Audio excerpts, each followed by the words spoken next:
Here's a straight-shooting recap and critique of Brittney's three-part stream, Little Jayden Spicer missing/updates on Giovanni Pelletier, with the misinformation and shaky inferences called out clearly. What the livestream actually was. Across 4 hours, Brittney and co-hosts bounce between 1. Long stretches of channel housekeeping, greeting regulars, wrench/mod issues, links, TikTok cross-promo, membership/super chat appeals, copyright strike talk, side drama. 2. 2 current cases, 10-year-old Jaden Jackson, Kentucky, and teen Giovanni P. And 3. A late pivot into the Idaho student murders, Coburger. The tone is emotive, combative toward critics, and highly speculative. Sourcing is mostly Facebook posts, group pages, and TikTok videos with occasional reading of local news blurbs. The title promises 2 cases. The Idaho segment ends up taking a surprising amount of time too. Segment 1. Jayden Spicer. What's said versus what's supported. What Brittney tells viewers. Jaden, age 10, was last seen Tuesday night around 9 p.m. at a home on Pamela Branch Road near Jackson, Kentucky. He was reportedly wearing Sonic the Hedgehog pajamas. Massive search resources were deployed: drones, K9, sonar, aircraft. A reward is circulating in the community. No Amber Alert has been issued. Family members say Jaden is scared of the dark/bugs and would not have gone out at night.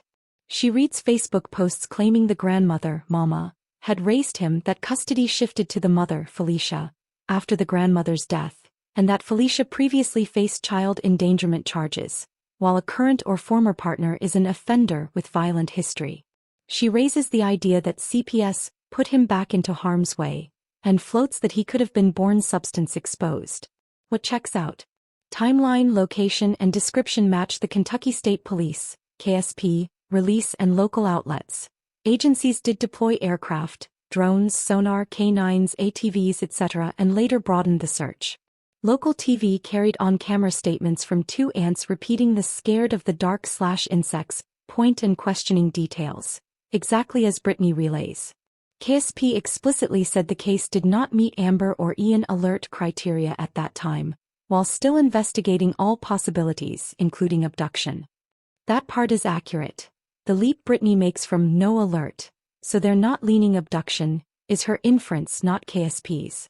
Where the stream goes off-road. Criminal histories and offender labels for named adults. Brittney and a TikTok clip assert specific crimes, e.g., offender against children, choking/body slamming a child, violent relatives. She provides no primary records. The only press hit repeating a prior child endangerment case cites other news and social posts, not a court docket. Treat these as unverified. Repeating them, this concretely risks misidentification and defamation. Born addicted, special needs, and medication claims about Jaden are presented without any official source. Local coverage quotes relatives on his personality and fears but does not confirm medical/diagnostic details. That is speculation. Amber Alert logic. She implies the lack of an alert means LE isn't leaning abduction. KSP actually said the case didn't meet statutory criteria. No evidence of abduction/vehicle. No qualifying disability for an Ian Alert, but stated they're exploring all possibilities. That's a mischaracterization of the official position. Segment 2. Giovanni Pelletier. Emotion heavy, sourcing thin. What Brittney tells viewers. She asserts Giovanni's body was found in a retention pond off an interstate exit. Says the family found him, claims autopsy results aren't back, denounces law enforcement for failing him, names persons of interest, cousins/friends, and reads out criminal histories, shows a highway traffic camera overlooking the pond and says, answers will come swiftly. She repeatedly calls it Giovanni Pelletier, spelling. What checks out? A body matching Giovanni was recovered from a retention pond by the I-75/SR-70 interchange, Manatee Company FL. Family members publicly confirmed his death. Officials said ID would follow the medical examiner due to decomposition. Early on, some outlets reported family involvement in the discovery. Who exactly located him first varies by outlet. Autopsy was pending at the time. The camera near the retention pond point is fair. Manatee County maintains live traffic cameras covering that interchange. That doesn't mean footage exists or captured a relevant moment, but the camera's presence is real. Where the stream goes off-road. Family had to find him equals LE failure. Emotionally understandable but not settled by the record. Some reporting credited the family/private party, others did not. Treat as contested, not established fact. Named persons of interest, and their rap sheets are read from Facebook groups. No sourcing to official statements. That's unsupported doxing/accusation territory. Segment 3: Idaho student murders. Facts mixed with shaky forensics takes. What Brittney tells viewers. She replays new crime scene photos and neighbor camera footage packages. KTVB/Today, Idaho Statesman. Notes the Hyundai Elantra looping the street at 3:30, 3:38, 3:56, etc. The DoorDash arrival 3:46-4:00, and the 4:20 flight. She highlights exactly 2 minutes dwell times as suspicious. She also repeats that Kohberger returned to the area around 9 a.m. and asks, "Where's the ring cam for that?" She insists the newly released photos show evidence moved around, e.g. a Zana takeout bag, cups, a plant, handprints that weren't there in earlier images, and no blood, where news once described seepage. She characterizes this as mishandled evidence. She says Kohberger pled guilty and got life sentences. She plays sentencing clips. What checks out? The timeline and neighbor camera package is legit. Idaho outlets did release sped-up footage showing the car passes and the DoorDash window. Kohberger pled guilty in July 2025 and is serving 4 consecutive life terms, plus 10 years, without parole. That part is correct. The phone returned to the area, around 9 a.m. is from the original PCA/court filings. Cell data near the house between 9:12-9:21 a.m. That doesn't obligate any particular ring camera to have captured him again. It's cell site proximity, not proof he drove past the same lens. Where the stream goes off-road. They aren't supposed to move anything at a crime scene is wrong. Investigators document first, then absolutely can move/collect items during processing. Comparing photos from different phases and yelling tampering is speculation, not evidence of mishandling. No blood versus earlier reporting. Blood seepage from the house was widely reported and photographed in 2022. A lack of visible blood in a redacted subset of images doesn't negate that. You cannot reverse engineer forensics from a handful of blurred exhibits. The exactly 2 minutes dwell inference is a pattern observation, but Brittney leaps from that to insinuations without probative value. It's commentary. Patterns that undercut credibility. Speculation and insinuation sourcing. The stream leans heavily on Facebook groups and user videos, then states highly specific criminal claims about private individuals without court records or official releases. That's reckless. At best, cite. At minimum, label clearly as unverified. Misstated names/places. She repeatedly uses Jaden, Giovanni Pelletier, and Pam Branch when local outlets and KSP use Jayden Spicer, Giovanni Pelletier and Pamela Branch. Small errors that add up. Monetization and drama crowd out clarity. Long digressions about haters, copyright strikes, and donation goals fracture the narrative and invite confirmation bias rather than careful fact-finding. Bottom line. If you watch this as commentary, it's emotive and community-oriented. If you watch it as true crime reporting, it's sloppy. The Jaden portion hews closest to facts when it mirrors KSP and local TV. The rest leans on rumor and leaps, criminal histories, motives, CPS failure. The Giovanni portion channels the family's grief but asserts contested details as fact and names individuals without sourcing. The Idaho segment mixes accurate big-picture outcomes, Kohberger's plea/sentence general timeline, with amateur forensics claims that don't hold up. Most significant inaccuracies/overreaches. No Amber Alert. LE isn't leaning abduction. Overreach. KSP only said criteria not met at that time. Stating or strongly implying specific crimes by named adults in Jaden's orbit without official records. Unsupported. Declaring LE failed Giovanni because the family had to find him, while reporting conflicted on who located the body. Contested. Claiming investigators aren't supposed to move anything, and reading mishandling into redacted photos. Incorrect/speculative. I will list sources in the description of this video. Here's the tea from the stream. Just the drama laid out clean and candid. Creator beef and strike talk. Target of the night, Trisha/Trash. Chat reports she's restreaming Brittney's audio to have every word Craig says. Brittney threatens a copyright strike and says she'll escalate to YouTube, arguing that replaying her audio to evade a strike violates TOS. No formal claim filed on air. This is saber-rattling. Crama reels, Sarah/Crabtree. Brittney vents about DMs/emails accusing her of going after people. She denies running ops or plotting against anyone and pivots to her own life being chaotic. I'm too busy getting the weight of the world off my shoulders.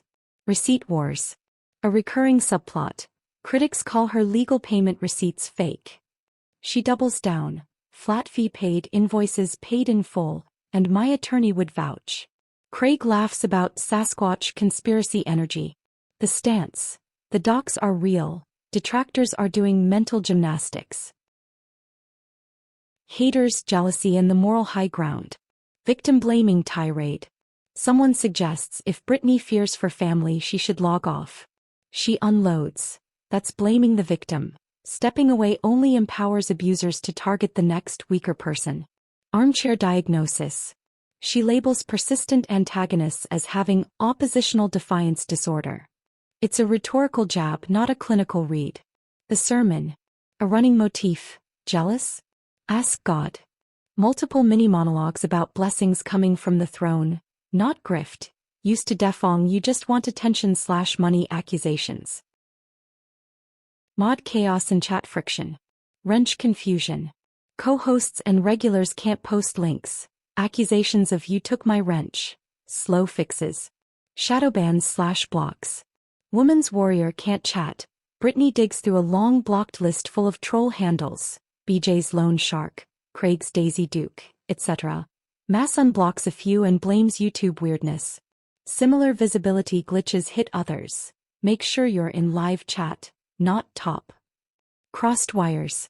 At least 2 misunderstandings, e.g. with Georgie Girl, where Brittney isn't sure who a snarky line was aimed at.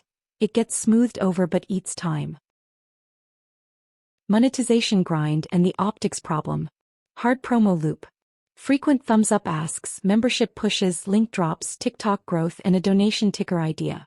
She says she needs $2K more for something, implied legal costs, plus a side bit about Craig's new watch. A viewer even donates toward the watch.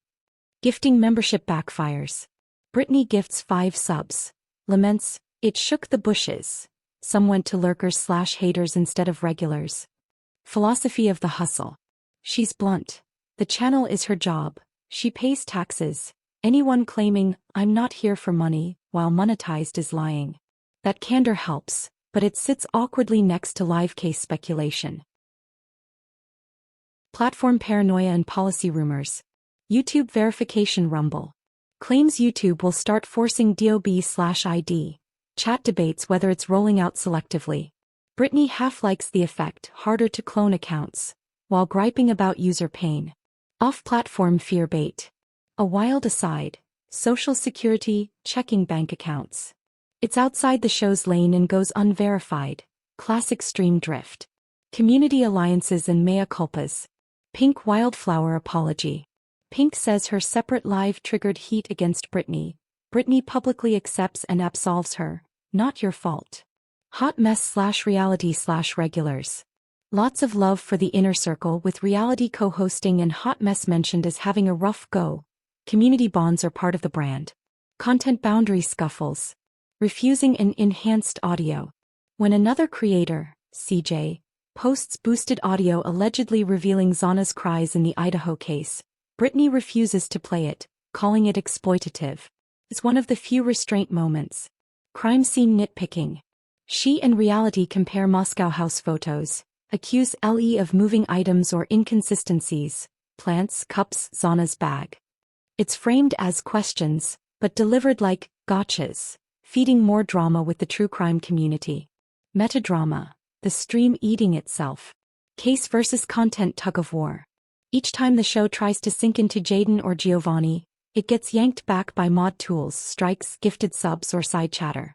Viewers flag this. Let's get to the true crime. Brittney agrees in principle then slides back into housekeeping. Emotional oscillation. The live swings between tears, jokes, faith talk, claps at haters, and sudden heavy speculation. That volatility is part of the draw and the critique. How it plays overall.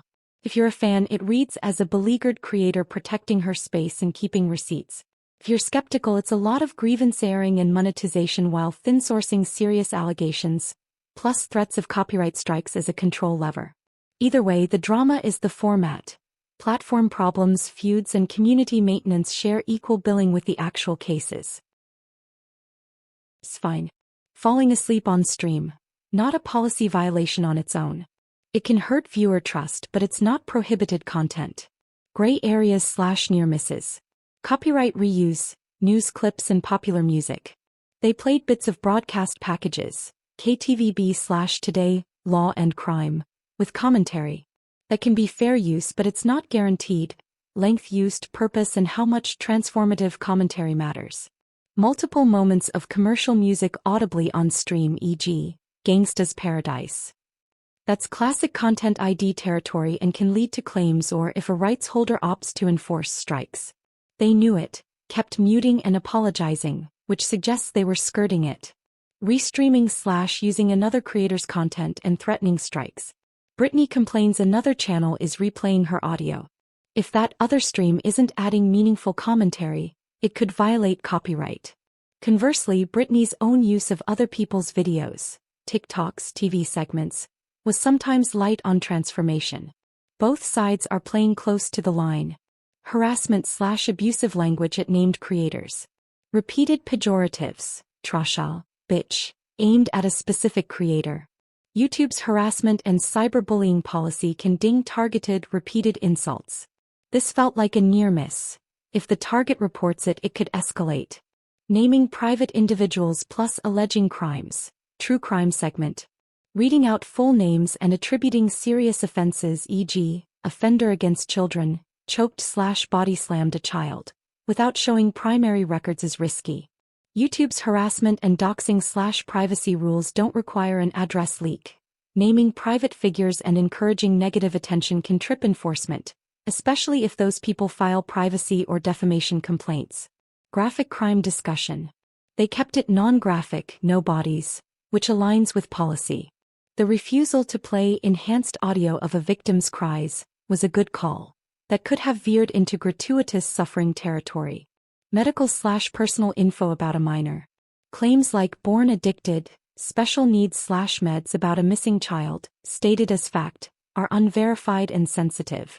Not a clear rules violation, but it brushes against minor safety / privacy norms. If a guardian objects, it could draw a privacy complaint. Unlikely violations, but watch the optics. Fundraising / membership pushes. Allowed. The on-air ticker talk and gifted memberships are fine. Just don't misrepresent where money goes, she didn't. Sleepy / erratic hosting while covering sensitive cases. Not a policy issue, it's a professionalism issue. Practical readout. What could actually happen? Most likely, content ID claims for songs / clips, demonetization or revenue share. Maybe a few regions blocked. Possible if reported. A harassment warning / strike for targeted insults. A privacy complaint over naming private individuals with accusations. A copyright strike if a rights holder or rival creator pushes it. Not likely from this alone. Removals for graphic violence or self-harm, they avoided that.